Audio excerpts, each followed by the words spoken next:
It was just past 9 p.m. when my phone buzzed. I was sitting on the couch, scrolling through emails thinking about the week ahead. Then I saw her name flashing on the screen. I'm sleeping away for 2 days. Use your hand and have fun. I froze. My thumb hovered over the screen, unable to react. I read it again. Use your hand and have fun. The words were deliberate, casual, and cutting, like a knife disguised as a joke. My stomach turned cold. For years we had been married, sharing every part of our lives, every hope, every fear. And now she was telling me to pleasure myself because she didn't want to be near me. I tried to breathe, tried to make sense of it. Maybe she was joking. Maybe she was stressed. But the truth settled over me like ice. She didn't want me. She hadn't wanted me for a long time. The past months, the distant touches, the cold dinners, the excuses. It all added up. I had convinced myself that we could work through anything, that intimacy could be rebuilt slowly, carefully. But this was different. I remembered the last few weeks vividly. I had asked her gently, "When will we have time for us?" Her response had been dismissive.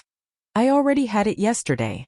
I didn't press because she looked tired, distracted, and I thought maybe it was just a rough day.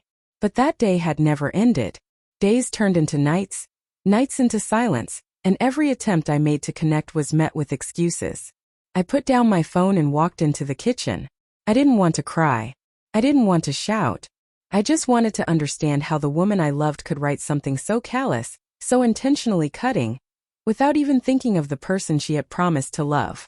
When she returned 2 days later, she smiled at me like nothing had happened. She expected laughter, warmth, perhaps a hug. But I wasn't there. The man she had taken for granted had disappeared somewhere between her cold texts and her absence. She asked casually, "Why so quiet?" I looked at her. And for the first time I didn't reach for her hand. I didn't smile. I just let the silence answer her question. That night as I lay awake I realized something. Love isn't just about presence. It's about respect. It's about desire. And if someone tells you to entertain yourself because they won't be there, you can't ignore the truth hiding behind those words.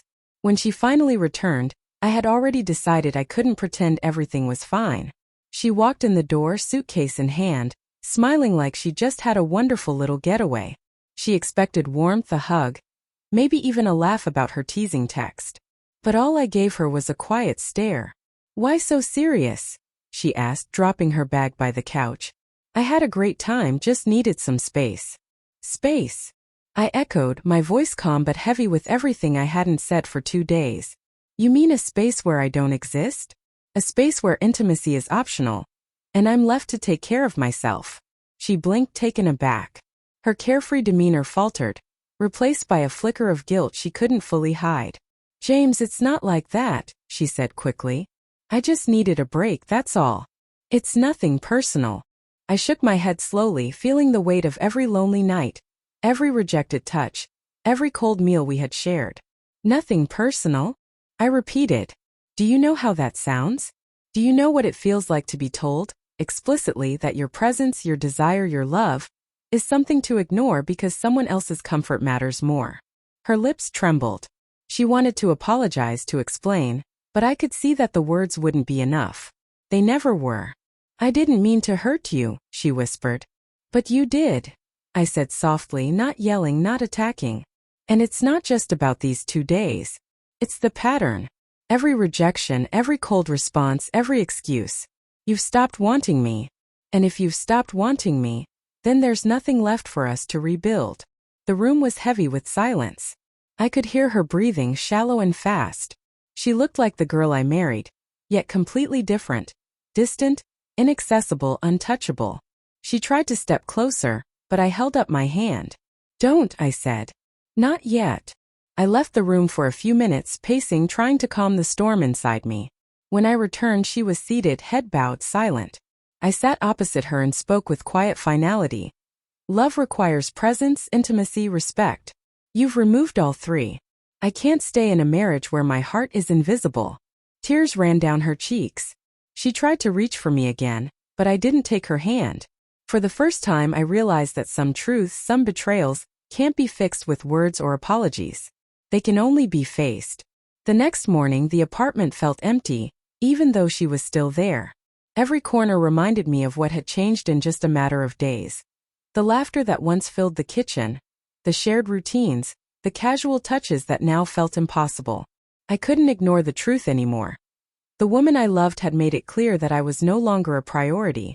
I spent the day thinking about our marriage, replaying the past few months.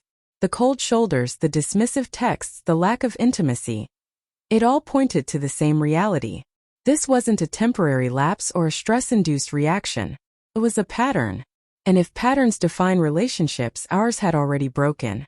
When she came into the living room that evening trying to joke, to laugh off the tension, I realized I had to make a choice. Not in anger, not in spite, but in self-respect. I sat her down and spoke clearly. Emma, I can't live like this anymore. I can't be with someone who doesn't want me, who treats my love as optional. 2 days away with that text? It's not just about those days. It's everything leading up to it. It's a reflection of how you've treated our marriage. Her eyes widened, disbelief and fear mingling. James, please, it was just a joke, she pleaded.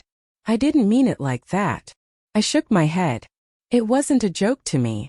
And love isn't measured by intention. It's measured by action, by consistency, by presence. And you've removed all three. She cried then, really cried.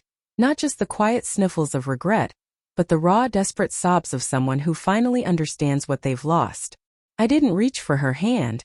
I didn't offer comfort. I simply stayed calm, letting her feel the weight of her choices. Within the week, I arranged for her to stay with her sister while we sorted the practicalities. The kids, of course, sensed the tension, and I had to explain things carefully.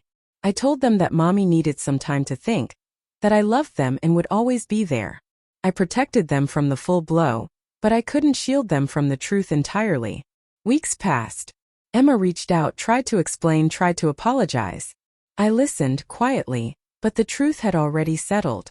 Love without respect and desire cannot survive. The 2 days away had been a microcosm of years of neglect, and I couldn't return to a life where my heart wasn't valued. I deleted the text, the photo, and the memory of her words from my devices, but the lesson remained.